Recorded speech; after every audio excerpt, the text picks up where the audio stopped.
I have two childhood friends who grew up with me like brothers. Tran-Chi, the top student and school heartthrob who's studying medicine, and Hang, the sunshine sports boy who's always at the gym. Lately, both of them have been acting strange around each other, and I couldn't figure out why. One day, my mom asked me to bring some freshly made dumplings to Tran-Chi's house. The door was unlocked, so I just pushed it open and walked in. As I was about to call out, I heard weird noises coming from the bedroom, moans and heavy breathing. "Take it easy. It hurts. I can't stand it anymore." It was clearly Tran-Chi's hoarse voice, and my mind instantly jumped to all the BL novels I'd read. The cold academic prodigy and the bright athletic boy, childhood friends, secret roommates. Everything matched perfectly. My face turned burning red. I quietly put the dumplings on the table and tiptoed out like a cat. From that day on, I secretly shipped them hard. I became their biggest fangirl, creating every possible chance for them to be alone together and collecting sweet moments for my future novels. I was drowning in inspiration and started typing like crazy. Then one day, both of them cornered me with dark faces and asked seriously, "Which one of us do you like? We're not just your good sisters, you know." I panicked and thought they had finally realized I was playing matchmaker. That evening, during a big family dinner with all three families, they kept putting food in my bowl. Tran-Chi kept giving me vegetables. Hang kept giving me meat, obviously trying to use me as a shield to hide their relationship from the adults. To help them out, I suddenly stood up and announced, "Actually, I have a boyfriend." Their faces instantly went cold. The elders started bombarding me with questions, and before I could make something up, Tran-Chi grabbed my hand and said, "Mom, Dad, something urgent came up at school. We have to go." He dragged me out, Hang following right behind. As soon as we were outside, they both exploded. "When did you start dating? Who is he? Why didn't you tell us?" I laughed and said, "I was just helping you two cover. Everyone can see you're together. Stop pretending." Tran-Chi frowned. "How is that possible? We're with you every single day. When would you have time to date?" I teasingly pushed their heads together and said, "There, now you're close enough that no one will bother you anymore." They turned bright red. The next day, the school student council asked me to write a short romantic film script over winter break. I wanted to refuse because I was already deep into my BL novel, but when I mentioned it, both their eyes lit up. They insisted on walking me home to discuss the script, but really, they just sat there staring while I talked with another friend on the phone about characters. Later, Hang gave me movie tickets for Valentine's Day, saying, "Don't be mad, just go watch it." I thought it was his way of thanking me for supporting their relationship. So on the actual day, I secretly bought a ticket for the same show and sat a few rows behind them to collect real couple material.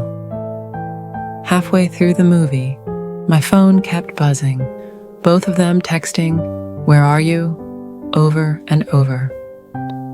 Before the ending, they spotted me, grabbed me like a chicken, and dragged me out of the theater.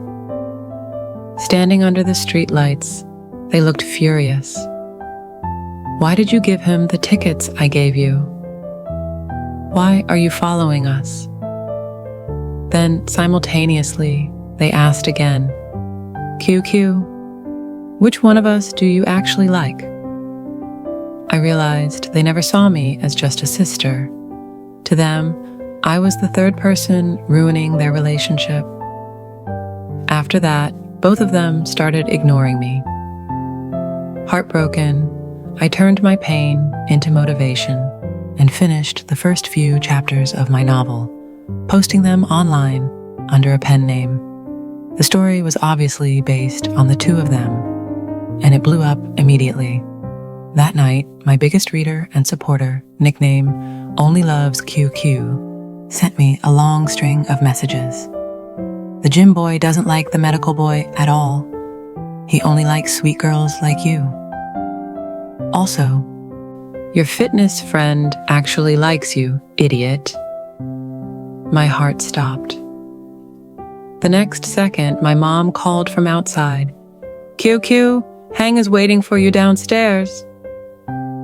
I ran out and saw Hang standing there, phone in hand, looking like he wanted to eat me alive. So the medical prodigy in your novel is Tran-Chi, right? I tried to laugh it off. He stepped closer, voice low. I just wanted to test whether you like boys or girls. And it turns out I like girls.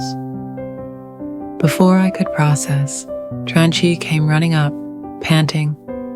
I heard you have a medical friend who likes boys. I felt guilty and finally confessed everything I'd seen and misunderstood that day. They dragged me to Tran-Chi's house to prove me wrong. The moment we entered his room, I saw a tiny kitten with a bandaged paw meowing on the bed. Turns out all those strange noises were the kitten crying in pain while Tran-Chi tried to calm it down because his family doesn't allow pets. I almost died of embarrassment. From then on, both of them came to my house every day under the excuse of visiting the kitten I adopted. Time flew, and the school film started shooting. Because the original actress caused trouble and tried to hit me out of jealousy, Tran-Chi shielded me and scared her off, while Hang publicly claimed, "She's my girlfriend, don't touch her." Everything became chaotic. In the end, the director made Tran-Chi the male lead opposite me. During the confession scene, he suddenly went off script and said real words. "Sister, I've liked you for a long time. Can you give me a chance?" My heart missed a beat. I realized all those lines weren't acting. The bicycle scene at the end felt exactly like the old days when they used to take turns giving me rides to school. When the filming wrapped, I told him, "I think I like you too." That very night, someone posted online calling me a boyfriend stealing White Lotus. The whole school turned against me overnight. Tran-Chi and Hang worked together behind the scenes, forced the girl to post a public apology, and cleared my name. The next morning, Tran-Chi stood downstairs in a white shirt, holding a huge bouquet of flowers. The exact image I once wrote about in my very first novel when I was still a dreamy little girl. He smiled softly and said, "You taught me. The boy who likes you should wear a white shirt in summer and walk into your life holding flowers." I took the flowers, face burning, and finally became his girlfriend. As for Hang, he quietly went abroad for further studies not long after. At the airport, he rubbed my head like when we were kids and said, "If that guy ever treats you badly, I'll fly back immediately." I smiled with tears in my eyes and watched him walk away, waving goodbye to our childhood.